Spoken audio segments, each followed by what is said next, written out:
सेठ जी की परीक्षा। बनारस में एक बड़े धनवान सेठ रहते थे। वह विष्णु भगवान के परम भक्त थे और हमेशा सच बोला करते थे।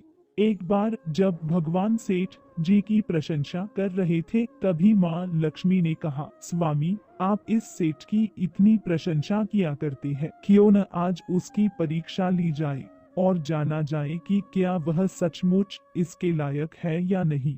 भगवान बोले, ठीक है, अभी सेठ गहरी निद्रा में है, आप उसके स्वप्न में जाए और उसकी परीक्षा ले ले। अगले ही क्षण सेठ जी को एक स्वप्न आया। स्वप्न में धन की देवी लक्ष्मी उनके सामने आई और बोली, है मनुष्य, मैं धन की दात्री लक्ष्मी हूँ। सेठ जी को अपनी आंखों पर यकीन नहीं हुआ और वो बोली, हे माता, आपने साक्षात मुझे दर्शन देकर मेरा जीवन धन्य कर दिया है। बताइए, मैं आपकी क्या सेवा कर सकता हूँ। कुछ नहीं, मैं तो बस इतना बताने आई हूँ कि मेरा स्वभाव चंचल है और वर्षों से तुम्हारे भवन में निवास करते करते मैं उब चुकी हूँ और यहाँ से जा रही हूँ। सेठ जी बोले, मेरा आपसे निवेदन है कि आप यहीं रहे, किंतु अगर आपको यहाँ अच्छा नहीं लग रहा है तो मैं भला आपको कैसे रोक सकता हूँ। आप अपनी इच्छा अनुसार जहाँ चाहे जा सकती है। और माँ लक्ष्मी उसके घर से चली गई।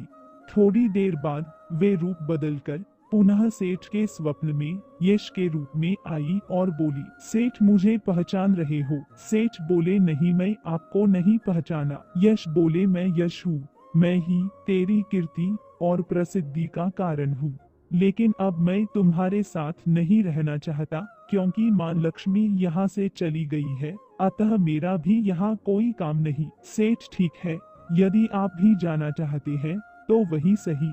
सेठ जी अभी भी स्वप्न में ही थे और उन्होंने देखा कि वह दरिद्र हो गए हैं और धीरे धीरे उनके सारे रिश्तेदार व मित्र भी उनसे दूर हो गए हैं। यहाँ तक कि जो लोग उनका गुणगान किया करते थे वो भी अब बुराई करने लगे हैं। कुछ और समय बीतने पर माँ लक्ष्मी धर्म का रूप धारण कर पुनः सेठ के स्वप्न में आई और बोली, मैं धर्म हूँ। माँ लक्ष्मी और यश के जाने के बाद मैं भी इस दरिद्रता में तुम्हारा साथ नहीं दे सकता, मैं जा रहा हूँ। जैसी आपकी इच्छा, सेठ ने उत्तर दिया और धर्म भी वहाँ से चला गया। कुछ और समय बीत जाने पर माँ लक्ष्मी सत्य के रूप में स्वप्न में प्रकट हुई और बोली, मैं सत्य हूँ। लक्ष्मी, यश और धर्म के जाने के बाद अब मैं भी यहाँ से जाना चाहता हूँ।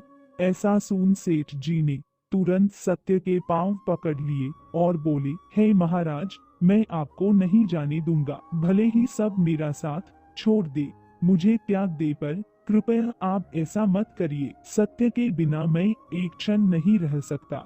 यदि आप चले जाएंगे तो मैं तत्काल ही अपने प्राण त्याग दूंगा। लेकिन तुमने बाकी तीनों को बड़ी आसानी से जाने दिया, उन्हें क्यों नहीं रोका? सत्य ने प्रश्न किया। सेठ जी बोले, मेरे लिए वे तीनों भी बहुत महत्व रखते हैं, लेकिन उन तीनों के बिना भी मैं भगवान के नाम का जाप करते करते उद्देश्यपूर्ण जीवन जी सकता हूँ। परंतु यदि आप चले गए तो मेरे जीवन में झूठ प्रवेश कर जाएगा और मेरी वाणी अशुद्ध हो जाएगी। भला ऐसी वाणी से मैं अपने भगवान की वंदना कैसे कर सकूंगा? मैं तो किसी भी कीमत पर आपके बिना नहीं रह सकता। सेठ जी का उत्तर सुन सत्य प्रसन्न हो गया और उसने कहा, तुम्हारी अटूट भक्ति ने मुझे यहाँ रुकने पर विवश कर दिया और अब मैं यहाँ से कभी नहीं जाऊंगा। और ऐसा कहते हुए सत्य अंतर्ध्यान हो गया। सेठ जी अभी भी निद्रा में थे। थोड़ी देर बाद स्वप्न में धर्म वापस आया और बोला, मैं अब तुम्हारे पास ही रहूंगा, क्योंकि यहाँ सत्य का निवास है। सेठ जी ने प्रसन्नता पूर्वक धर्म का स्वागत किया।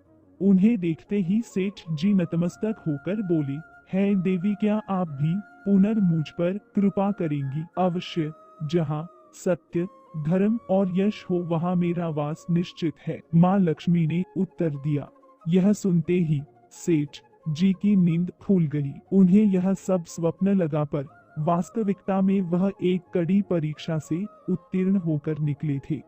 मित्रों, हमें भी हमेशा याद रखना चाहिए कि जहाँ सत्य का निवास होता है वहाँ यश, धर्म और लक्ष्मी का निवास स्वतः ही हो जाता है। सत्य है तो सिद्धि, प्रसिद्धि और समृद्धि है। यहाँ तक देखने के लिए आपका बहुत बहुत धन्यवाद। और जाते जाते यही कामना करती हूँ कि जो कुछ भी जीवन में आप पाना चाहते हैं वे सब कुछ आपको ईश्वर दे।